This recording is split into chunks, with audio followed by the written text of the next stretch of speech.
So அந்த match பர்டிகுலரா தோத்ததுக்கு வந்து தோனி தான் காரணமா. விராட் கோலி அன்னைக்கு அடிச்சிருக்க வேண்டிய வேர்ல்டு கப்புங்க அது தோனியாலதான் போச்சு. ஜடேஜா அடிக்கும் போது தோனி அடிச்சுதான் வின் பண்ணிருக்கலாம்ப்பா. எல்லாமே வந்து கரெக்டா இருந்து தோனி மட்டும் தான் மிஸ்டேக் பண்ணாங்களா? இந்தியா டீம் அந்த டீம் வந்து கரெக்டா இருந்துச்சா அந்த மேட்சுக்கு? அந்த இத்தனை நாளா நம்ம வந்து டாப் ஆர்டர் நம்மள வந்து கேரி பண்ணிட்டு போனாங்க. மிடில் ஆர்டர் நம்மள்ட்ட இருந்துச்சா? First where is the middle order? அப்பவே ராய்டுவே ஒரு ட்வீட் எல்லாம் போட்டிருந்தாரு, வாட்சிங் the world cup with 3D glasses. 6-3 வந்து நீ யாரோட எதிர்பார்ப்ப? அஸ் தோனி ஃபேனா சொல்றேன், தோனி அஸ் ஃபினிஷரை விட தோனி அஸ் கிரைசிஸ் மேன் அதிகமா ரேட் பண்ணுவேன். இப்பெல்லாம் ஒரு டீம் வந்து ஸ்ட்ரகிள்ல இருக்கோ அப்பெல்லாம் அவர் வந்து சூப்பரா ஆடி கொடுத்திருக்காரு. இது நாங்க சொல்லல, தினேஷ் கார்த்திகேஸ் அந்த டோர்னமெண்ட் ஸ்டார்டிங் அப்போ சொல்லியிருக்காரு. ரீசெண்டா இப்ப கமெண்ட்ரி பண்றப்போ சொன்னாரு, அவருக்கு ஒரு ரோல் பிக்ஸா இருந்திருக்கும். அந்த ரோலை மாத்தி திடீர்னு வந்து ஒரு இன்னிங்ஸை பில்ட் பண்ணணும்னு ஆடும்போது கண்டிப்பா சொதப்பதான் செய்யும். அதை நம்ம பிளேம் பண்ணவே முடியாது. இதுதான் உண்மை, இதுதான் நடந்துச்சு. இதுக்கப்புறம் நீங்க யாரை பிளேம் பண்றதாலும் பண்ணிக்கோங்க, அது உங்களோட இஷ்டம். Hi, hello guys, you are watching Cricket Diamond. நான் ஹரி. So இன்னைக்கு we are back again with a controversial topic. So yes, 2019 World Cup semi-finals நடந்துச்சு இந்தியா நியூசிலாந்து கூட. அதை நம்ம தோத்துட்டோம். தோத்ததுக்கு அப்புறம் எவ்வளவு கஷ்டமா இருந்துச்சு எல்லாருக்குமேன்றது நம்ம எல்லாருக்குமே தெரியும். ஸோ வேர்ல்ட் கப் வந்து 2011 அப்புறம் எதிர்பார்த்தோம், பட் ஆனா அன்பார்ச்சுனேட்லி நமக்கு கிடைக்கல. ஸோ அந்த மேட்ச் பர்டிகுலரா தோத்ததுக்கு வந்து தோனி தான் காரணமா. தோனியை வந்து ரீசெண்ட் டைம்ஸ்ல பார்த்தோம்னா போட்டு அடின்னு அடிக்கிறாங்க ரீல்ஸ்ல. மெயினா தோனியை வந்து ஹேட்ரட் காட்ட ஒரே விஷயம், மெயினா அந்த 2019 செமிஃபைனல்ல வந்து பெர்ஃபார்ம் பண்ணதுதான். இதுக்கெல்லாம் ரீசன் வந்து லைக் வந்து விராட் கோலி வந்து அவர் கேப்டன்சில வந்து வேர்ல்டு கப் ஜெயிக்க கூடாதுங்க, அதனால டோனி அன்னைக்கு அந்த மேட்ச் வந்து கேவலமா ஆடினாருங்க அப்படின்னு சொல்லிட்டு ஃபேன்ஸ் கங்கணம் கட்டின்னு சுத்துறாங்க. அதுவும் அந்த எஸ்பெஷலா இந்த ரோஹித் சர்மா வந்து அவர் வேர்ல்டு கப் தோத்ததுக்கு அப்புறம் விராட் கோலி அன்னைக்கு அடிச்சிருக்க வேண்டிய வேர்ல்டு கப்புங்க அது தோனியாலதான் போச்சு அப்படின்னு சொல்லிட்டு எல்லா இடத்துலயும் பேஷ் பண்ணிட்டு இருக்காங்க. ஸோ இதை பத்தி தான் நம்ம ஒரு கம்ப்ளீட் வீடியோவா இன்னைக்கு டிஸ்கஸ் பண்ண போறோம். உண்மையிலே டோனி தான் காரணமா. பரத் எப்படா இருந்திருக்கான், எப்படா இந்த டாபிக் நம்ம பேசுவோம், நம்ம மனசுக்குள்ள இருக்க ஆலகத்தெல்லாம் கொட்டி தீத்துறோம்னு சொல்லிட்டு பரத் ரொம்ப நாளா வெயிட் பண்ணிட்டு இருந்தாரு. பரத் என்ன நடந்துச்சுன்ற பத்தி நீ ஃபுல்லா எக்ஸ்பிளைன் பண்ணலாம். கமான். ஓகே, சோ வந்து தோனி வந்து லாக்கி ஃபெர்குசனோட ஓவர்ல 49 ஓவர்ல டிஃபெண்ட் பண்ணிருப்பாரு. அதை டிஃபெண்ட் பண்ணது கரெக்ட் தான், டிஃபெண்ட் பண்றதுக்கு நான் இங்க வந்திருக்கேன். சரிங்களா? Just kidding. ஓகே, சோ நம்ம முன்னாடி ஹரிஷ் சொன்ன மாதிரி நிறைய ரீல்ஸுங்க, ஒரு ரீல் 2 ரீல்லாம் இல்ல. அவர் வந்து லாக்கி ஃபெர்குசன் ஓவர்ல வந்து வெல் லெஃப்ட் விட்டாரு. நம்ம போன வீடியோல தோனி ஹேட்டட் வீடியோலே பார்த்தோம். சிக்னேச்சர் ஷாட் ஆஃப் எம்எஸ் தோனின்ட்டு வந்து வெல் லெஃப்ட் டிஃபென்ஸ் அதெல்லாம் வந்து காட்டினாங்க. சரிங்களா? இதெல்லாம் வந்து ரீல் போட்டு பயங்கரமா வந்து ட்ரெண்ட் பண்ணிட்டு இருந்தாங்க. பட் உண்மையிலேயே தோனி தான் காரணமா. வேற எல்லாமே வந்து கரெக்டா இருந்து தோனி மட்டும் தான் மிஸ்டேக் பண்ணாங்களா? ஏன்னா ரீல்ஸ்ல ஃபுல்லா எல்லா தப்பையும் நீங்க தான் பண்ணீங்க அப்படின்ற மாதிரி எல்லா தப்பையும் தோனி தான் பண்ணாரு. அந்த மேட்ச்ல கீப்பிங்ல வந்து நிறைய வந்து கேதர் பண்றதை விட்டாரு, ஸ்டெம்பிங் சான்ஸ் விட்டாரு, எக்கச்சக்க இது பேசிட்டு இருந்தாங்க. இதெல்லாம் போறதுக்கு முன்னாடி ஃபர்ஸ்ட் அந்த மேட்சை பத்தி பாத்துருவோம். சரிங்களா? அந்த மேட்ச்ல என்னதான் நடந்துச்சு எல்லாருக்கும் தெரியும். அந்த மேட்ச் மான்செஸ்டர்ல நடக்குது. ஃபர்ஸ்ட் டே வந்து நியூசிலாந்து வந்து பேட் பண்றாங்க, ஒரு ஒரு ஓவர் காஸ்ட் கண்டிஷன்ல பேட் பண்றாங்க. 45 ஓவர்ஸ் வரைக்கும் போகுது. பட் அன்பார்ச்சுனேட்லி அப்புறம் ரெயின் வந்துருது. சரிங்களா? சோ ஃபர்ஸ்ட் டேல நம்ம அதுக்கப்புறம் கண்டினியூவே பண்ணல. செகண்ட் டே, அதாவது ஃபார் த ஃபர்ஸ்ட் டைம் நினைக்கிறேன் அந்த மாதிரி ஒரு இன்சிடென்ட் நடக்குது. ஃபர்ஸ்ட் டே முடிச்சுட்டு செகண்ட் டேல திரும்ப அதே ஸ்கோரோட கண்டினியூ ஆகுது. நியூசிலாந்து வந்து இன்னிங்ஸை முடிக்கிறாங்க. நமக்கு ஒரு சப் 230 டார்கெட் கிடைக்குது. சரிங்களா? டாப் ஆர்டர் கொலாப்ஸ் ஆகுது. கொலாப்ஸ் ஆயிட்டு நம்ம ஒரு மிடில் ஆர்டருமே பெருசா பெர்ஃபார்ம் பண்ணல. கடைசியில ஜடேஜா வந்து ஒரு சூப்பர் கவுண்டர் அட்டாக்கிங் நாக் ஆடி 230 டார்கெட்டே வந்து நம்மளுக்கு 350 டார்கெட் மாதிரி போன மாதிரி ஒரு சிச்சுவேஷன்ல இருந்துச்சு. நம்ம அவ்வளோ இதுவா ஆடணும். கடைசியில நம்ம தோத்துட்டோம். இதுதான் வந்து கண்டிஷன். அந்த கடைசியில தோனி வந்து ஒரு டெஸ்ட் நாக் நிறைய பேர் சொல்றாங்க, டெஸ்ட் நாக் ஆடிட்டு அவுட் ஆயிட்டு போயிட்டாரு. இது தோனி ஒரு ரீசன் சொன்னாலும் இன்னொரு ரீசன் வந்து டாப் ஆர்டர் ஃபெயிலியரை பத்தி பேசுறாங்க. இந்த 2 விஷயத்தை பத்தி மட்டும் தான் வந்து அட்ரஸ் பண்றாங்க. ஃபர்ஸ்ட் வந்து டாப் ஆர்டர் ஃபெயிலியர் கரெக்ட் தான். டாப் ஆர்டர் ஃபெயிலியர் நடந்துச்சு. அண்ட் வந்து நம்ம எல்லா முக்கியமான சீரீஸ்லயுமே வந்து டாப் ஆர்டர் முக்கியமான மேட்ச்ல வந்து டாப் ஆர்டர் ஃபெயிலியர் நடக்குது. சோ இதுல வந்து இவங்க தான் ரீசன் அவங்க தான் ரீசன் நம்ம பாயிண்ட் அவுட் போறதுக்கு முன்னாடி ஃபர்ஸ்ட் அந்த டீம் கரெக்டா இருந்துச்சா, இந்தியா டீம் அந்த டீம் வந்து கரெக்டா இருந்துச்சா, அந்த மேட்சுக்கு இல்ல அந்த ஸ்குவாடே வந்து கரெக்டா இருந்துச்சா அப்படின்றத வந்து நம்ம பாத்துடலாம். எஸ், ஸ்டார்டிங்ல எடுக்கிறப்போ அந்த ஸ்குவாட் பெர்ஃபெக்ட்டா தாங்க இருந்துச்சு. சரிங்களா? எல்லாமே கரெக்டா இருந்தது டாட்ஸ் எல்லாம். பட் அன்பார்ச்சுனேட்லி அவங்களுக்கு என்னன்னா வந்து செகண்ட் மேட்ச்ல ஷிகர் தவனுக்கு ஒரு இன்ஜுரி வருது. அந்த இன்ஜுரியும் தாண்டி இன்ஜுரியும் தாண்டி செஞ்சுரி அடிச்சாரு. பட் அவர் தவன் போனதுக்கு அப்புறம் இவங்க என்ன பண்றாங்க, கேஎல் ராகுல் தூக்கி ஓப்பனிங் போடுறாங்க. இத்தனை மேட்சஸா, அதாவது அப்போ வரைக்கும் டாப் 4 வந்து ஃபிக்ஸ்டா இருந்துச்சு. கேஎல் ராகுல் அவரோட ரோல் சூப்பரா பண்ணிட்டு இருந்தாரு. இன்ஃபேக்ட் நம்ம ஃபர்ஸ்ட் மேட்ச்ல சவுத் ஆப்பிரிக்கா அகைன்ஸ்டா கூட ரோஹித் சர்மா செஞ்சுரி அடிச்சிருப்பாரு. அந்த மேட்ச்ல கேஎல் ராகுல் நம்பர் 4ல வந்து நல்ல ஸ்டாண்ட் கொடுத்திருப்பாரு ரோஹித்துக்கு. நம்பர் 4 ஸ்லாட்ல இருந்த ராகுல் தூக்கி ஓப்பனிங் போட்டதுனால இங்க நம்பர் 4 ஸ்லாட் வந்து இப்போ ஓப்பன் ஆச்சு. இப்போ இதுக்கு நம்ம பண்ண சைனிங், இதுக்கு நம்ம பண்ண ரிப்ளேஸ்மெண்ட் பிளேயர், இதை பத்தி நம்ம நிறைய அந்த டைம்ல வந்து பயங்கரமா பேசப்பட்ட ஒரு விஷயம். கரெக்டுங்களா? இவங்க வந்து மேனேஜ்மெண்ட் என்ன பண்ணாங்கன்னா, they brought in Vijay Shankar. அந்த பொசிஷனுக்கு ராய்டு எடுக்காம விஜய் சங்கரை கொண்டு வந்தாங்க. as a 3-dimensional aspect. Correct. அப்பவே ராய்டுவே ஒரு இதெல்லாம் ட்வீட் எல்லாம் போட்டிருந்தாரு, வாட்சிங் the world cup with 3D classes அந்த மாதிரிலாம் போட்டிருந்தாரு. சோ அந்த விஜய் சங்கரை கூட்டு வந்ததே ஃபர்ஸ்ட் தப்பு தான். எல்லாருக்குமே தெரியும் அந்த டைம்ல பேசினதுதான். ராய்டுவையே கூட்டு வந்திருக்கணும்ன்றதுக்கு இன்னொரு ரீசன் வந்து ராய்டுவோட ஃபார்ம் அந்த டைம்ல வந்து நல்லாவே இருந்துச்சு. ஓடிஐல மோர் தென் 50 வச்சிருந்தாரு. கரெக்டுங்களா? இந்தியா டீம் கரெக்டான பொசிஷன் தேவைப்படுற ராய்டு தான் அந்த இடத்துல. ஆமா, நம்பர் 4 பொசிஷன்ல ராய்டு வந்து ஒரு பெர்ஃபெக்டான ஃபிட். அது மட்டும் இல்லாம 2014ல ராய்டு ஆடி இருக்காரு இங்கிலாந்துல ஓடிஐ. அவர் வந்து அப்போ வந்து ஐ திங்க் ஒரே மேட்ச் தான் அவுட் ஆனது. 250 அடிச்சிருக்காரு 3 மேட்ச்ல 250, ஆவரேஜ் வந்து 110 சம்திங். சரியா? சோ விஜய் சங்கர் ஆடினதே இல்ல இங்கிலாந்துல அதுக்கு முன்னாடி. சோ அட்லீஸ்ட் எக்ஸ்பீரியன்ஸ் ஆச்சு இருக்கு ராய்டு கூட்டு வந்தா அப்படின்னு ஃபேன்ஸ் யோசிச்சுட்டு இருக்க அந்த டைம்ல எனக்கு வந்து பவுலிங் வேணும் அப்படின்னு விஜய் சங்கரை கூட்டு வந்தாங்க. சரிங்களா? இது வந்து பண்ண முதல் தப்பு. சரி, இது எடுத்துட்டு வந்தாங்க. விஜய் சங்கரா உருப்படியா அவங்க சான்ஸ் கொடுத்தாங்கன்னா 2 மேட்ச் கொடுத்தாங்க, அவர் சரியா பர்ஃபார்ம் பண்ணல, அந்த அளவுக்கு பர்ஃபார்ம் பண்ணலன்றதுனால விஜய் சங்கரை வந்து அப்புறம் டிராப் பண்ணிட்டாங்க. அண்ட் தினேஷ் கார்த்திக் ஸ்டார்டிங்ல இருந்து டீம்ல இருந்தாரு. கரெக்டுங்களா? சோ நம்ம வந்து 2019 வேர்ல்ட் கப் செமிஃபைனலுக்கு வருவோம். செமிஃபைனலுக்கு வந்த ஸ்குவாட்ல உங்களுக்கு வந்து பாத்தீங்கன்னா இத்தனை நாளா நம்ம வந்து டாப் ஆர்டர் நம்மள வந்து கேரி பண்ணிட்டு போனாங்க. சரிங்களா? டாப் ஆர்டர் தான் அங்க பர்ஃபார்ம் பண்ணாங்க இந்த வேர்ல்ட் கப் ஃபுல்லாவே. ஸ்டார்டிங்ல இருந்து ரோஹித் சர்மா, KL ராகுல், விராட் கோலி தான் பர்ஃபார்ம் பண்ணி நம்ம வேர்ல்ட் கப் செமிஃபைனல்ஸ் வரைக்கும் கொண்டு வந்தாங்க. அன்பார்ச்சுனேட்லி வேர்ல்ட் கப் செமிஃபைனல்ஸ்ல அவங்களால வந்து பர்ஃபார்ம் பண்ண முடியல. ஒரு கலெக்டிவ் ஃபெயிலியர். இது வந்து one of the major reasons தான், நான் இல்லைன்னு சொல்ல. பட் அகைன் நம்ம செமிஃபைனல்ஸ் வந்ததுக்கு முக்கிய காரணமே அவங்க தான்றப்போ நம்ம அவங்கள ரொம்ப பிளேம் பண்ணிட முடியாது. அப்போ அவங்கள பிளேம் பண்ணிட்டா அப்போ உங்களோட மிடில் ஆர்டர் எங்க போச்சு அப்படின்றத நான் இப்ப வரேன். சரிங்களா? மிடில் ஆர்டர் நம்மள்ட்ட இருந்துச்சா? First where is the middle order? ஆமா, வேர் இஸ் மிடில் ஆர்டர், அதுதான் இங்க கேள்வி. சரிங்களா? இப்போ வந்து நம்ம முன்னாடி வருவோம். இப்போ இந்த மேட்ச் பாத்தீங்கன்னா 6 for 3 ஆகுது. 6 for 3ல வந்து நீ யாரோட எதிர்பார்ப்ப? 3 விக்கெட் போயிடுச்சு. ஒரு ஸ்டெடியா நின்று ஆடுற பேட்ஸ்மேன் தான் எதிர்பார்ப்போம். ஒரு சிங்கிள் கொடுத்துட்டு ரொட்டேட் பண்ற மாதிரி தான் பேட்ஸ்மேன் எதிர்பார்ப்போம். கரெக்டா அந்த மாதிரி ஒரு பேட்டர் நம்ம வந்து எதிர்பார்ப்போம். சரியா? இப்போ நம்ம வந்து தோனி பத்தி பேசலாம். தோனி வந்து நம்ம நிறைய பேசியிருக்கோம். இந்த மாதிரி தோனி வந்து ஒரு பினிஷிங் நம்ம போன வீடியோல பார்த்தோம். பினிஷிங் வந்து கொஞ்சம் அங்கங்க சொதப்பிருக்காரு 2-3 இடத்துல. அப்படி மெஜாரிட்டி சக்சஸ் ஆயிருக்கு, சில இடத்துல வந்து சொதப்பிருக்கு அப்படின்ற மாதிரி. தோனி அந்த ஆஸ் அ பினிஷரை விட, ஆஸ் அ தோனி ஃபேனா சொல்றேன், தோனி ஆஸ் அ பினிஷரை விட தோனி ஆஸ் அ கிரைசிஸ் மேனும் அதிகமா ரேட் பண்ணுவேன். இப்பெல்லாம் ஒரு டீம் வந்து ஸ்ட்ரகிளிங்ல இருக்கோ, எப்பெல்லாம் ஒரு டீம் வந்து ஸ்ட்ரகிள்ல இருக்கோ அப்பெல்லாம் அவர் வந்து சூப்பரா ஆடி கொடுத்திருக்காரு. இந்தியா வந்து 31 for 4, 26 for 4, 17 for 3, 18 for 4 இந்த மாதிரி பொசிஷன்ல இருந்து Dhoni has made sure the India doesn't சீக்கிரம் ஆல் அவுட் ஆகாம கொண்டு போயிருக்காரு அதிக ஸ்கோருக்கு. 1 or 2 இன்சிடென்ட் சொதப்பி இருப்பாரா இருக்கும். இந்த சாம்பியன்ஸ் ட்ராஃபி 2017 ஃபைனல்ஸ் எல்லாம் வந்து பேசுறாங்க, அது ஒரு இன்சிடென்ட் கரெக்ட் தான். பட் மெஜாரிட்டி தான் இங்க பாக்கணும், சக்சஸ்ஃபுல்லா இருந்திருக்காரு. சோ அந்த டைம்ல 6 for 3 இருந்தப்போ இத்தனை மேட்சஸா ஃபர்ஸ்ட்ல இருந்து 7 மேட்ச் சரியா நடந்த 9 மேட்ச்ல 7 மேட்ச்ல நம்பர் 5 பொசிஷன்ல யார் வந்திருக்காங்கன்னு பார்த்தா தோனி தான் வந்திருக்காரு. அந்த மேட்ச்ல யாரை இறக்கி விடுறாங்க? தினேஷ் கார்த்திக். சரியா? இப்ப தினேஷ் கார்த்திக்கு வரணும். விக்கெட் வந்து பிரிசர்வ் பண்ணிருக்காங்க, கடைசியில ஆறதுக்கு பிரிசர்வ் பண்ணிருக்காங்க. ஆனா இப்போ தினேஷ் கார்த்திக் நடுவில் வந்திருக்காரு. தினேஷ் கார்த்திக் என்னவா எடுத்திருக்காங்க? எடுக்கும்போது பினிஷரா எடுத்திருக்காங்க. அதான் அங்க பாயிண்ட். சரிங்களா? இது நாங்க சொல்லல, தினேஷ் கார்த்திகே அந்த டோர்னமெண்ட் ஸ்டார்டிங் அப்போ சொல்லியிருக்காரு. ரீசெண்டா இப்ப கமெண்ட்ரி பண்றப்போ சொன்னாரு, எனக்கு வந்து கிளியரா சொல்லிட்டாங்க மேனேஜ்மெண்ட், நான் வந்து ஒரு பினிஷரா தான் ஆட போனேன் அப்படின்ட்டு, நான் வந்து வெல் எக்யூப்டா வந்தேன் அப்படின்ட்டு. சரிங்களா? ஒரு பினிஷரா ஆட வேண்டிய ஒரு பிளேயரை நெட்ஸ்ல வந்து பினிஷிங் ரோலுக்காக மட்டும்தாங்க ட்ரெயின் பண்ணுவாங்க. நியூ பாலுக்கு அகைன்ஸ்ட் எல்லாம் அவங்க ட்ரெயின் பண்ண மாட்டாங்க. ஏன்னா அவங்களுக்கு தெரியும் ஒரு பினிஷர் ரோல். வேர்ல்ட் பால்ல இந்த ஸ்லோ பால் போட்டா எப்படி அடிக்கணும், ஃபுல் டாஸ் போட்டா திடீர்னு ஒரு நோ பால் வந்துச்சுன்னா, இதெல்லாம் பேசியிருக்காரு தினேஷ் கார்த்திக். திடீர்னு ஒரு நோ பால் வரும், அதெல்லாம் எப்படி ஆடணும்னா நாங்க வந்து ட்ரைனிங் பண்ணுவோம் ஆஸ் அ பினிஷரா அப்படின்ட்டு. இப்போ நீங்க பினிஷர் எதுக்கு மேல ப்ரோமோட் பண்றீங்க? நம்பர் 4 நம்பர் 5 ஆடுறது பேட்ஸ்மேன் இல்ல. ஆமா. சோ திரும்ப அந்த பிரச்சனை வருதா? நம்பர் 4 ஸ்லாட்டை ஒழுங்கா ஃபில் பண்ணல. இதான் வந்து மேனேஜ்மெண்ட் பண்ண முதல் தப்பு. சரிங்களா? சோ ஃபர்ஸ்ட் தப்பு இங்க வந்துருச்சு. செகண்ட், இங்க தினேஷ் கார்த்திக் ப்ரோமோட் பண்றீங்க. தினேஷ் கார்த்திக் என்னவா எடுத்தீங்க? பினிஷரா எடுத்தீங்க.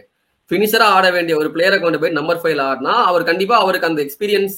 தினேஷ் கார்த்திக் மோசமான பிளேயர்லாம் சொல்ல வரல, ஆனா அவருக்கு ஒரு ரோல் பிக்ஸா இருந்திருக்கும். அந்த ரோலை மாத்தி திடீர்னு வந்து ஒரு இன்னிங்ஸை பில்ட் பண்ணணும்னு ஆடும்போது கண்டிப்பா சொதப்பதான் செய்யும். அதை நம்ம அவர் பிளேம் பண்ணவே முடியாது. ரொம்ப ஸ்ட்ரகிள் பண்ணாரு, 20 பால் ரொம்ப ஸ்ட்ரகிள் பண்ணாரு, ஸ்ட்ரகிள் பண்ணி அவுட் ஆயிட்டாரு. சரி வருவோம், 21 for 4 ஏதோ போகுது, 10 overs முடியுது. அப்பயாச்சும் தோனி வருவார் எதிர்பார்ப்போம். அப்பவும் தோனி வரல. ஹர்திக் பாண்டியா வராது.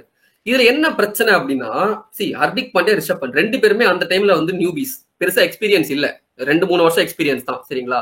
வேர்ல்ட் கப் செமிஃபைனல்ஸ் மாதிரி பிரஷர் சிச்சுவேஷன்ல ஆப்போசிட் எண்ட்ல ஒரு காமான ஒரு ஹெட் ஒன்று வேணும். லைக் வந்து இப்போ தோனி மாதிரி ஒரு ஹெட் போயிட்டு, இந்த பாரு நம்ம பாத்துக்கலாம், ரன் ரேட் ஸ்லோவா போதா பிரச்சனை இல்ல, கடைசி 20 ஓவர்ல 160 ரன் இருக்கா பிரச்சனை இல்ல, நம்ம கிட்ட பேக் எண்ட்ல ஹர்திக் பாண்டியா இருக்காரு, ஜடேஜா இருக்காங்க, நம்ம அடிச்சுக்கலாம், நீயும் அடிப்ப எனக்கு தெரியும், ரிஷப் பண்ட் பொறுமையா ஆடு, ஒன்னும் பிரச்சனை இல்லை அப்படின்னு சொல்லக்கூடிய ஒரு பேட்டர் அங்க வந்து தேவைப்பட்டாங்க. பாத்தீங்கன்னா ரிஷப் பண்டும் சரி ஹர்திக் பாண்டியாவும் சரி நல்லா டிஃபென்சிவா ஸ்டார்ட் பண்ணிருப்பாங்க, ஓகே தான். பட் அவங்களுக்கு அந்த ஒரு டெம்பரமெண்டே இல்ல, ஒரு இச்சு இருந்துகிட்டே இருக்கும், எப்படா அடிக்கலாம் கையை அடிச்சுக்கிட்டே இருக்கும் போல.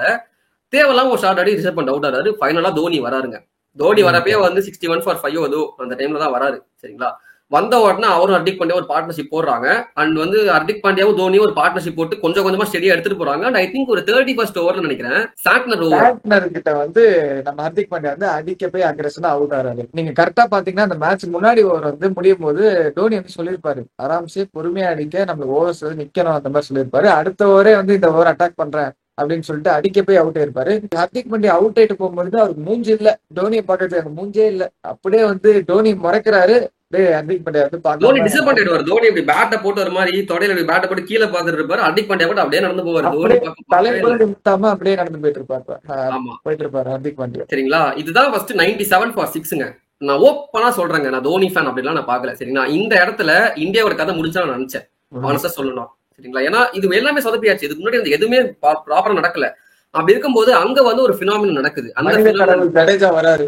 ஆமா, ஜடேஜா வந்து ஒரு அவுட் ஆஃப் த ஒரு எப்படி சொல்ற, அவர் வந்து அந்த சீரீஸ்ல தான் வேர்ல்ட் கப்ல தான் வந்து பிட்ஸ் அண்ட் பீசஸ் பிளேயர்னு வந்து சஞ்சய் மஞ்சரேக்கர் சொல்லியிருந்திருப்பாரு. என்ன யாரா பிட்ஸ் அண்ட் பீசஸ் பிளேயர்னு சொல்ற அப்படின்ட்டு வந்து போட்டு விளாசிருப்பாரு. இங்க நிறைய பேர் என்ன கேக்குறாங்கன்னா, ஏன்பா ஜடேஜா அடிக்கும் போது தோனி அடிச்சுதான் வின் பண்ணிருக்கலாம்ப்பா அப்படின்ட்டு. நான் திரும்பவும் சொல்றேன், ஒருத்தர் ஒரு எண்ணில் அடிக்கும் போது ஆப்போசிட் எண்ணில் அங்க விக்கெட்டை விடக்கூடாது. அதுதான் மோட்டிவா இருக்கும். இப்போ வந்து நீங்க நல்லா யோசிச்சு பாருங்க, தோனி எங்க அவுட்னா முடிஞ்சு கதை. ஆப்போசிட்ல யாருமே இல்ல. புவனேஸ்வர் குமார் பெருசா ஆட மாட்டாரு, சகல் பெருசா ஆட மாட்டாரு. புவனேஸ்வர் குமார் ஆடி நான் பாத்துருக்கேன் அப்படிலாம் கரெக்ட் தாங்க. பிரசன்ட் சிச்சுவேஷன்ல அவர் பெருசா ஆடினது இல்லைங்க. அவர் ஓடியில அடிப்பார், நான் இல்லன்னு சொல்ல. ஆனா கடைசி ஒரு 3 ஓவர் 30 ரன் புவனேஸ்வர் குமார் அடிப்பாரு. நீங்க எப்படிங்க ட்ரஸ்ட் பண்ணுவீங்க? பவுலருங்க அவரு. எக்ஸாக்ட்லி. நீங்க அந்த மேட்சே நீங்க வந்து எனக்கு நல்ல ஞாபகம் இருக்கு, போய் பாத்தீங்க அப்படின்னா தோனி ஒவ்வொரு ஓவரா ஜடேஜா கைட் பண்ணுவாரு. தோனிக்கு வந்து கிளியரா தெரியும் இருக்கிறது ஒரே விக்கெட், ஜடேஜாவும் அவரும் மட்டும்தான். அந்த ஒரு விக்கெட் போச்சுன்னா கூட கொஞ்சம் கஷ்டமாயிடும். ஆப்போசிட்ல இருந்து அந்த ஸ்டாண்ட் கிடைக்கிறது ரொம்ப கஷ்டமாயிடும். ஆமா, அந்த கம்யூனிகேஷன் அவங்களுக்குள்ள கிளியரா இருந்துச்சு. ஜடேஜா நீ அட்டாக் பண்ணு, நான் ஆப்போசிட் நான் புடிச்சு வச்சுக்கிறேன், கடைசியில பாத்துக்கலாம் அப்படின்ற மாதிரி ஒரு சிச்சுவேஷன். அன்பார்ச்சுனேட்லி ஜடேஜா ஒரு இடத்துல அவுட் ஆயிடுறாரு. இப்பதான் இந்த வீடியோவோட கிரிட்டிக்கல் சிச்சுவேஷனே. இங்க வந்து இதுக்கு அப்புறம் தான் வந்து அந்த லாக்கி ஃபெர்குசன் ஓவர்ல வந்து 47 ஓவர்ல வெல் லெஃப்ட் விடுவாரு, 49 ஓவர்ல வந்து டிஃபென்ஸ் வைப்பாரு. இதெல்லாம் வந்து கரெக்டா? இதெல்லாம் எப்பறம் நீங்க டிஃபெண்ட் பண்ணலாம்? ஃபர்ஸ்ட் இதெல்லாம் எவ்வளவு பெரிய கார்டினல் சின் தெரியுமா அப்படின்னு நீங்க யோசிச்சீங்கன்னா, முன்னாடி சொன்ன மாதிரி தட்ஸ் ஹவ் தோனி அப்ரோச். சரிங்களா, இப்ப நான் வந்து ஃபர்ஸ்ட் மேட்டருக்கு வரேன். என்ன மேட்டர்னா, இது நீங்க நிறைய பேருக்கு தெரிஞ்சிருக்காது, ஏன்னா நீங்க ஸ்கோர் கார்டும் பார்க்க மாட்டீங்க, ஒரு இடமும் பார்க்க மாட்டீங்க. பேசிக்கா நியூசிலாந்துக்கு 5th bowling ஆப்ஷனே கிடையாது அந்த மேட்ச்ல. சரிங்களா, அந்த மேட்ச்ல வந்து அவங்க 4 மெயின் பவுலர்ஸோட தான் போயிருக்காங்க. 5th பவுலர் வந்து யாருன்னா நீஷம் இல்ல கிராண்டோம், 2 பேர்ல ஒருத்தர் தான் போடணும். ஆனா அந்த மேட்ச்ல நீஷமும் சரி கிராண்டமும் சரி மோர் தேன் 6 வச்சிருந்தாங்க எக்கனாமி ரேட். ஸோ வந்து தோனியோட பாயிண்ட் ஆஃப் வியூல இருந்து பாத்தீங்கன்னா, நீஷம் ஓவர்ல நான் எவ்வளவு வேணா அடிச்சுக்கலாம் அப்படின்ற ஒரு மைண்ட் செட்ல தான் இருந்திருப்பாரு கண்டிப்பா. அண்ட் வில்லியம்சன் பாயிண்ட் ஆஃப் வியூல என்னன்னா, நீ முடிஞ்ச லெவலுக்கு தோனி விக்கெட்டை எடுத்துருணுங்க அப்படின்ட்டு அவரோட பெஸ்ட் பவுலர்ஸ் எல்லாம் அட்டாக் பண்ணிருப்பாரு. நல்ல பவுலர்லாம் வச்சு அட்டாக் பண்றாங்க. மார்டின் முடிச்சிருவாரு, ட்ரெண்ட் போல்ட் முடிச்சிருவாரு, லாக்கி ஃபெர்குசன் 49 ஓவர் போட்டு முடிக்கிறாங்க. சோ கடைசி ஓவர் நீஷம் இல்ல கிராண்டோம் தான் போட்டாகணும்.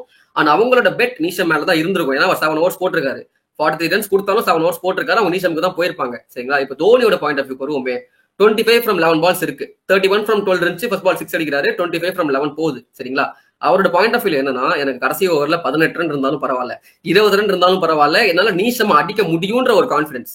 நம்ம ஓவர் தி இயர்ஸ் பாத்துருக்கோம் அவர் எப்படி உணர்கட்ட டார்கெட் பண்ணுவாரு. அந்த ஒரு பவுலரை வந்து கடைசி ஓவர்ல எஸ்பெஷலி நீஷம் மாதிரி ஒரு டிபிள்யூ பவுலர், டிபிள்யூன்றது வந்து ஒரு எக்ஸ்பிரஸ் பேஸ் கிடையாது, 130-135 தான் வரும். அப்படின்றப்போ அந்த சேஞ்ச் ஆஃப் பேஸ் எல்லாம் இவருக்கு இருக்கிற பேட் ஸ்விங்ல அது எப்படியும் கேரி பண்ணிடுவாங்க. எனக்கு தெரிஞ்சு தோனியோட 49 ஓவர்ல என்ன மைண்ட் செட் இருந்திருப்பா, ஒரு 6 அடிச்சிட்டாரு, ஒரு பவுண்டரி முடிஞ்சா அடிக்க பார்ப்போம், அப்புறம் சிங்கிள் டபுள் ஆடி அந்த ஓவரை கடத்திட்டு மிச்ச ரன்ஸ் எல்லாம் வந்து கடைசி ஓவர்ல பாத்துக்கலாம் மாதிரிதான் மைண்ட் செட் கண்டிப்பா இருந்திருக்கும். ரொம்ப ரிஸ்க் எடுக்கணும், கடைசி ஓவர் அவுட் தான் நிக்கணும், அந்த மாதிரி இருந்திருப்பாரு. அன்பார்ச்சுனேட்லி அது அந்த அடுத்த பால், அந்த டிஃபென்ஸ் வச்ச பால் கூட பாத்தீங்கன்னா வந்து அவர் ஒரு சிங்கிள் வைக்கணும், அப்படி ஒரு கேப்ல அடிக்கணும்னு ஒரு இது பண்ணி டாட் ஆயிடும். சரிங்களா, அதுக்கு அடுத்த பாலுமே வந்து அதே மாதிரிதான், அவர் மேல அடிக்கணும்ன்ற இன்டென்ஷன்லாம் இருக்கவே இருக்காது. கிரவுண்ட்ல கார்பெட்ல ஆடி 2 ரன் ஓடிடலான்ற ஒரு இன்டென்ஷன்ல தான் அவர் அந்த இது ஆடுவார். கொஞ்சம் எக்ஸ்ட்ரா பவுன்ஸ் ஆயிடும். அந்த பிச்சை பத்தி நம்ம மென்ஷன் பண்ணோம். அந்த பிச்சு ஃபர்ஸ்ட் ஆஃப் ஆல் வந்து கைஸ் ஓப்பனா சொல்றேன், நீங்க வந்து இப்ப 350 400 பிச் எல்லாம் பார்த்துட்டு 230 கூட சேஸ் பண்ண முடியலன்னு நிறைய பேர் கமெண்ட்ல போடுறீங்க. அந்த பிச்சு எப்படி ஃபர்ஸ்ட் பிஹேவ் பண்ணுச்சுன்னு பாருங்க. நியூசிலாண்டும் ஸ்ட்ரகிள் பண்ணிருப்பாங்க. அந்த மான்செஸ்டர் பிச் ஒரு டபுள் பேஸ் பிச்சு, அது மட்டும் இல்லாம கவர்ஸ் கடியில இருந்த பிச்சு ரொம்ப நாளா. சரிங்களா, ஒரு பிச்சு கவர்ஸ் கடியில இருந்தா it's not easy to play. Moisture இருக்கும் அந்த பிச்சில், அப்படின்றது மாய்ஸ்சர் ஜாஸ்தியா இருக்கும். அந்த ஃபர்ஸ்ட் 1 hour கஷ்டப்படுவாங்க. அதனால தான் டாப் ஆர்டரும் நம்மளுக்கு ஃபெயில் ஆச்சு. இதெல்லாம் நிறைய ரீசன்ஸ் இருக்கு. அந்த ரீசன் தெரிஞ்சுட்டு வந்து தயவு செஞ்சு பேசுங்க. சரிங்களா, அந்த பிச்சிலுமே அந்த பாலே ஒரு எக்ஸாம்பிள் தான். அந்த பால் பார்த்தனா ஆக்சுவலி பவுன்ஸ் பார்த்தா இங்க தான் வந்திருக்கணும், திடீர்னு எக்ஸ்ட்ரா பவுன்ஸ் இங்க வந்து அவரு ஷாக் ஆவார் தோனி. ஒரு மாதிரி அந்த ஷாட் பார்த்தா இப்படி ஆடுவார், திடீர்னு எக்ஸ்பெக்ட் பண்ணிருக்க மாட்டாங்க அந்த எக்ஸ்ட்ரா பவுன்ஸ். கரெக்டா போகும், டபுள் ஓட போய் ரன் அவுட் ஆயிடுவாரு. இதுதான் அன்பார்ச்சுனேட் நடந்த ஒரு விஷயம். ஆனா ஒருவேளை தோனியோட பிளான் வந்து சக்சஸ் ஆயிருந்திருந்தா, ஒருவேளை தோனி கடைசி ஓவர்ல வந்து 18 ரன் வச்சுட்டு நீஷம் போட்டிருந்தாரு அப்படின்னா முக்காவாசி டைம் அவர் கண்டிப்பா அடிச்சு முடிச்சிருப்பாருங்க. நான் கண்டிப்பா முடிச்சிருக்காருக்கான வாய்ப்பு அடிச்சிருப்பாரு. வந்து அவர் ஸ்டாட்டிஸ்டிக்கலா கிரியேட் பண்ணி வச்சிருக்காரு இந்த பாஸ்ட் ஹிஸ்டரி. கரெக்ட். முடிச்சிருக்க வாய்ப்பு இருந்திருக்கு. அந்த அன்பார்ச்சுனேட்டா ஒரு ஆன ரன் அவுட்னால அது வந்து ஒரு பெரிய இதுவாயிடுச்சு. சோ அந்த ரன் அவுட்ல வந்து நிறைய பேருக்கு வந்து இப்ப இருக்கிற இதுனா ஏன் டைவ் அடிக்கல அவர் வந்து போயிட்டு ஏன் ஓடி போனாரு, டைவ் அடிக்க வந்தாரு, எவ்வளவு ஒரு இம்பார்ட்டன்டான சுச்சுவேஷன் அது டைவ் அடிக்கலான்றது மாதிரி பேசிட்டு இருப்பாங்க. அதுக்கு வந்து சில்லியா நான் இப்போ ரீசெண்ட் டேஸ்ல வந்து ரீல்ஸ் எல்லாம் பார்த்தேன். லைக் வந்து சிஎஸ்கே வந்து லம்பா அமௌண்ட் கொடுக்குறாரு, டைவ் அடிப்பாரு. இந்தியாவுக்கு வந்து டைவ் அடிக்கிறோம், கம்மியா கொடுக்குறாங்களே அமௌண்ட், அந்த மாதிரி வந்து ரொம்ப வச்சு செஞ்சிருக்காங்க டோனிய. இதெல்லாம் வந்து எப்படி சொல்றதுன்னே தெரியல. லைக் வந்து அவர் ஃபர்ஸ்ட் மேட்ச்லயே வந்து அவர் ரன் அவுட் தான் இருப்பாரு, டக் அவுட் ஆயிருப்பாரு. சோ அதுலயுமே வந்து அவர் டைவ் அடிக்காம தான் ரன் அவுட் ஆயிருப்பாரு. சோ டைவ் அடிக்க கூடாது, அடிக்கணும்ன்ற மாதிரி இன்டென்ஷன் இல்ல. அந்த டைம்ல வந்து அவர் ரீச் பண்ணிட்டு இருக்க முடியும் அப்படின்னு நினைச்சிட்டு ஒரு கான்பிடன்ஸ் தான், ஒரு ரீச் ஆயிடலாம்னு ஒரு கான்பிடன்ஸ்ல வந்து கான்பிடன்ஸ். போயிட்டு இருப்பாரு. அது வந்து அன்பார்ச்சுனேட்டா அந்த ரன் அவுட் ஆயிடுச்சு. அது ஒரு மில்லி அதுக்கப்புறமே மீட்டர் தான். வந்து கண்ணு கலங்கி தலைவர் வந்து அந்த மாதிரி நான் பார்த்ததே இல்ல.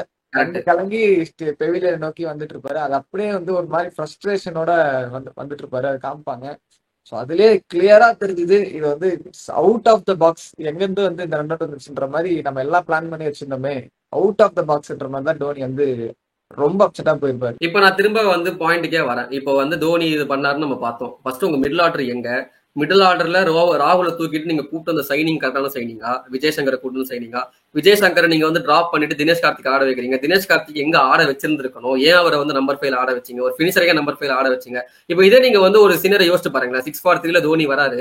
அவர் ஒரு பக்கத்துல வந்து பாய போட்டு படுத்தாருன்னே வச்சுப்போமே. அவர் 50 பால் ஒரு ரன் அடிக்கிறாருன்னே வச்சுப்போம். ரொம்பலாம் வேணாம், ஒரு ரன் அடிக்கிறாருன்னே வச்சுப்போம். சரிங்களா? 25 ஓவர்ல நம்ம வந்து 200 சேஸ் பண்ணனே இருக்கட்டுமே. நீங்க அப்ப எடுத்துட்டு பாருங்க, ஆப்போசிட் எண்ட்ல பண்ணிட்டு இருக்காரு. எனக்கு வந்து ஹர்திக் பாண்டியா வரணும், தினேஷ் கார்த்திக் வரணும், ரவீந்திர ஜடேஜா வரணும்னு இருந்திருந்ததுன்னா நம்ம சேஸ் பண்ணிருக்க மாட்டோம் அந்த மேட்ச். நீங்க யோசிச்சு சொல்லுங்க கைஸ்.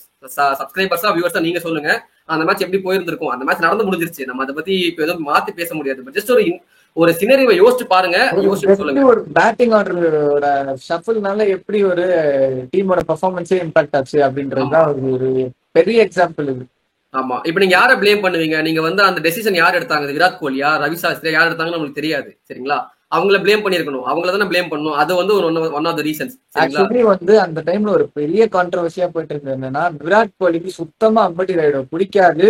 விராட் கோலியோட இன்ஃபுளுன்ஸ் தான் வந்து அம்பட்டி ராயுடு வந்து டீம் விட்டு வெளில வர வச்சது அப்படின்றது மாதிரி பெரிய டாக்ஸ் போயிட்டு இருந்துச்சு. ஆமா. எந்த அளவுக்கு எனக்கு ட்ரூத் தெரியல. பட் ஆனா விராட் கோலியோட இன்ஃபுளுன்ஸ் வந்து கடைசி நேரத்துல அம்பட்டி ராயுடு வீடு வரைக்கும் போயிடுச்சுங்க.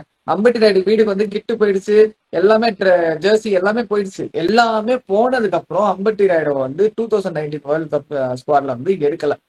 சோ கடைசி நேர முடிவு இது வந்து விராட் கோலியோட பர்சனல் மாதிரி ராபின் உத்தப்பாவே வந்து லைட்டா மென்ஷன் பண்ணிருப்பாரு. இதுதான் ஆக்சுவலி. சோ இப்போ நீ ஃபர்ஸ்டே சொன்னல இந்த விராட் கோலி ஃபேன்ஸ் வந்து கமெண்ட் செக்ஷன்ல போட்டாங்க அப்படின்ட்டு. அவங்க வந்து நம்ம முன்னாடி நம்ம தோனியோட டாக்ஸிக் ஃபேன்ஸ் பத்தி பாத்துருந்தோம். அதே மாதிரிதான் விராட் கோலிக்கும் பயங்கர டாக்ஸிக் ஃபேன்ஸ். அவனுக்கும் சும்மா கிடையாது. சரியா? ரோஹித் சர்மாக்கும் ஒரு சில டாக்டிக் ஃபேன்ஸ் எல்லாம் பயங்கரமா இருக்கானுங்க. அவனுங்க பண்ணது கொஞ்சம் நஞ்சம் கிடையாது. அதோ நீங்க வந்து விராட் கோலி கப் அடிச்சிருப்பாரு. விராட் கோலி கேப்டன்சியில கப் அடிச்சிட கூடாதுன்றதுக்காகவே வந்து தோனி வந்து அவுட் ஆயிட்டாருன்னு ஒரு தியரிலாம் அவனுங்க ஃபார்ம் பண்ணானுங்க. ரொம்ப பேஸ்லெஸ்ஸா இருந்துச்சு. கரெக்டுங்களா? அந்த நீ சொன்ன மாதிரி அங்க ஆரம்பிச்ச அந்த ஹேஷ்டாக் தான் தேஸ் துரோகி தோனி. அந்த மெயினான காரணம் என்ன தெரியுமாங்க? விராட் கோலி வந்து 2019 கப் அடிக்காத காரணமே விராட் கோலியோட பிளேயர் செலக்ஷன் தான். கரெக்டுங்க. மெயினான காரணம். நீங்க என்னதான் நீங்க வந்து ஜஸ்டிபிகேஷன் கொடுத்தாலுமே விஜய் சங்கர் வாஸ் ஃபெயிலியர். அதுக்கு முன்னாடி பெருசா என்னங்க ஆடி இருக்காரு விஜய் சங்கர்? அம்பட்டி ராயுடு ப்ரூவ் பண்ண பிளேயருங்க. பேட்ஸ்மேன் அந்த இடத்துல இல்ல. விஜய் சங்கர் நான் கிரிட்டிசைஸ் பண்ணல. விஜய் சங்கர் டீசென்டான பிளேயர் தான் இல்லன்னு சொல்ல. ஆனா அந்த டீமுக்கு அவர் தேவையா? அதான் எங்க கேள்வி. விஜய் சங்கர் மொக்க நாங்க சொல்ல வரும்ல. சரிங்களா? நல்லா ஆடுனதுனால தான் டீம்ல எடுக்கிறாங்க. ஆனா அம்பட்டி ராயுடுவை ஸ்டப் பண்ணிட்டு விஜய் சங்கர் எடுத்ததுக்கு அவங்க கொடுக்குற ரீசன் 3D டைமென்ஷன் போலிங் போடுவாருன்னு சொன்னதெல்லாம் கரெக்டான்றதெல்லாம் நம்ம இங்க கேட்கிறோம். கண்டிப்பா கிடையாது. அண்ட் ஸ்குவாட் செலக்ஷனுமே அந்த டைம்ல வந்து தினேஷ் கார்த்திக் மாதிரி ஒரு பினிஷிங் அபிலிட்டி இருக்கிற ஒரு பினிஷரா எடுத்த ஒரு பிளேயரை கொண்டு போயிட்டு நம்பர் 5 ஆட ஸ்குவாட் எடுத்துட்டாங்க. இருக்கிற ஸ்குவாடு அந்த ஸ்குவாட்லயாச்சும் கரெக்டான டோனியை கரெக்டா பிளேஸ் பண்ணி ஆட வச்சாங்களா? அதுவும் இல்ல. டோனியை வந்து கடைசியில ஆட வச்சுட்டு பினிஷர் எல்லாம் முன்னாடி ஆட வச்சுட்டு அப்புறம் என்ன பினிஷர் தான் என்ன பண்ணுவாங்க? அவங்க வந்து பில் பண்ற பாப்பாங்களா இல்லைன்னா அடிக்க பாப்பாங்களா? இதுதான் உண்மை. இதுதான் நடந்துச்சு. இதுக்கப்புறம் நீங்க யாரை பிளேம் பண்றதாலும் பண்ணிக்கோங்க, அது உங்களோட இஷ்டம். ஆனா உண்மையிலே இதுதான் காரணம். இங்க பிளேம் பண்ண வேண்டிய விஷயம் தோனி மேல தப்பே இல்லையான்னு கேட்டீங்கன்னா கண்டிப்பா இருக்கு. ஒரு 5% 10% நான் சொல்லுவேன். சரிங்களா? அதாவது அவர் மேபி கொஞ்சம் பெட்டரா ஆடிந்திருக்கலாம், மேபி சில இடத்துல வேற மாதிரி ஆடிந்திருக்கலாம். நம்மளால என்ன வேணா சொல்லலாம். பட் அது எண்டாவது அங்க அந்த இடத்துல ஆடும்போது இருக்கிற பிரஷர் அவருக்கு தான் தெரியும். தோனியை தாண்டி நிறைய விஷயங்கள் பெருசா இருக்கு. இதெல்லாம் வந்து தெரிய வைக்கணும் அப்படின்றதா நாங்க நினைச்சோம். சோ இந்த வீடியோ உங்களுக்கு பிடிச்சிருக்கும்னு நினைக்கிறேன். இது மாதிரி நிறைய வீடியோஸ் அனாலிசிஸ் எல்லாம் பார்க்கணும் அப்படின்னு நினைச்சீங்கன்னா கிரிக்கெட் டீம் சேனலுக்கு ஒரு சப்ஸ்கிரைப் பண்ணிடுங்க. பிகாஸ் சின்ன பசங்க நாங்க. எங்களை சப்ஸ்கிரைப் பண்ணுங்க.